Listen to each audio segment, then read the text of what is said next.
Hello, in this video, I will briefly introduce why the purchasing power parity is not always held in our economy.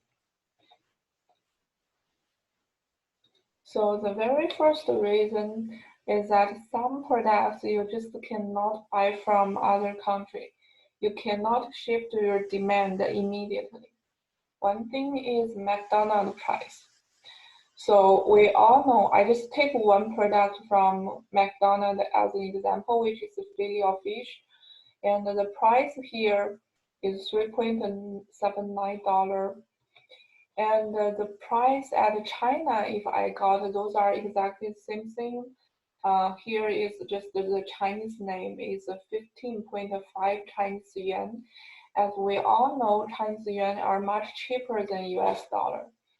The exchange rate of Chinese yuan at the same date, which is November 19th, 2019, is 0.1 Chinese yuan equals to 0.14 US dollar. So we change this, we can switch this 15.5 yen into US dollar amount is $2.17 per fillet of fish.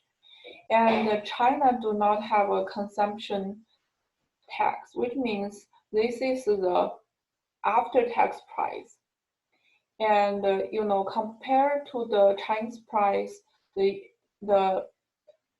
price here, the McDonald's the fillet of fish price at Whitewater, it's very expensive. It's almost double the price if we use the common currency. However, we cannot buy fillet of fish from China.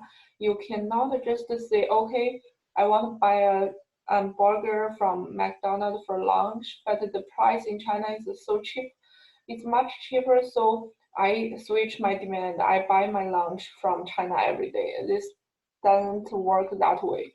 So this is one way. Some products like food, you just cannot shift to your product source immediately.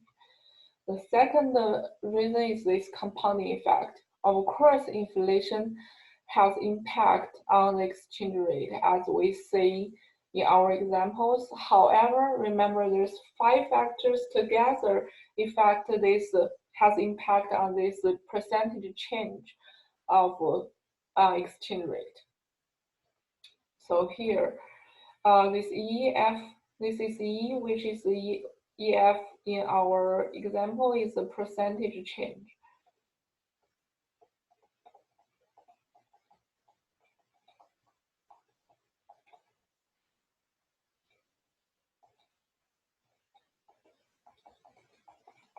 In spot rate, and is determined by first the inflation differential, the second, remember, which is the interest rate parity, the interest rate differential, and the income level differential, government controls like tariffs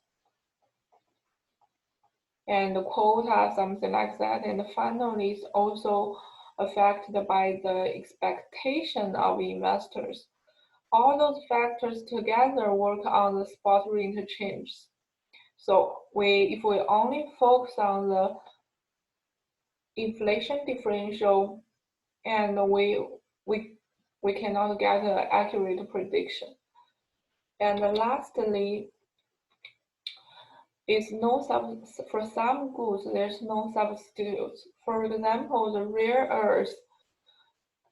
I bet you know this is called rare earth. It's most rare earth, which is used to make chips, is imported from China because the US just do not produce any rare earth here. So even China has a very high inflation, it's really hard to build a rare earth factory immediately. So consumers in US just cannot switch their demand from China to other countries. Actually, rare earth majority, like more than 80–90% of the rare earth is exported from China. So even China has a very high inflation now.